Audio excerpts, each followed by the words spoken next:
ইমন খানের প্রতি হলো শিক্ষা ইমন ওই যে ছেলের বাপ, যেটা ছেলের দা চুরি করাইছে, মানে ছেলের বাপ তো প্রাপ্ত, সাউন্ডে পোল্ট্রি দিয়ে দিছে, ইমনের সাথে চলে যাবে রেখা।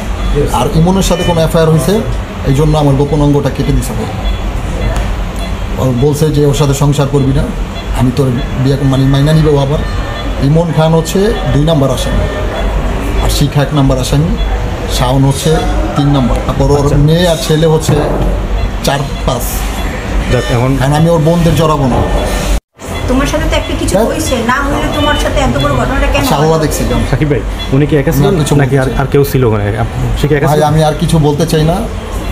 আল্লাহর মায়ের দুনিয়ার ভাই, আমার যে ক্ষতি করছে আমি ভাই চাই, আমি মরে গেছি, কিন্তু আপনার মাথায় রাখবেন না, আমার যে পরিমাণ রক্ত চলে গেছে, দেখেন হাত দেখছেন, হাত কিছু কোনো হয়েছে, কারণ কি আমি আচ্ছা ভাই তোমরা শোনো, আমি মরে গেলে কিন্তু এই কোশ্চেনগুলো করতে পারতো না। এখন এইটার থেকে শোনেন, আমার মামলা থেকে ঢাকার কোনো কারণ নেই।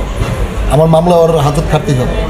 ও যত বড় মামলায় আমাকে দেখ না কেন, আমার মামলা, আমার যে অটোমেটিক একটা মামলা হয়ে গেছে, এই মামলায় কত বছর পরে বের হয় এটা দেখবেন।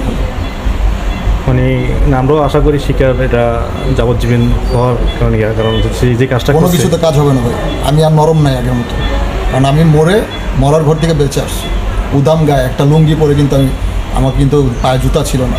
এক লোক তো তোমার ভিডিও কল দেখলাম যে ওই হসপিটালের সামনে অবস্থা তোমার খারাপ, কিন্তু তারা না দৌড়ে উল্টা আরো না, ওটা নারায়ণগঞ্জে বসায় আমার ই করছে, মানে পুলিশও ছিল ওইখান থেকে, যখন একটু হালকা জয়েন করে শুনছে আর বলবেন আবার, মানে যখন ব্যান্ডেজ করেছে। আপনি যেহেতু সুস্থ থাকেন, বলবেন ভাই থ্যাংক ইউ, আর কিছু বলতে চাই। ঠিক আছে আপা।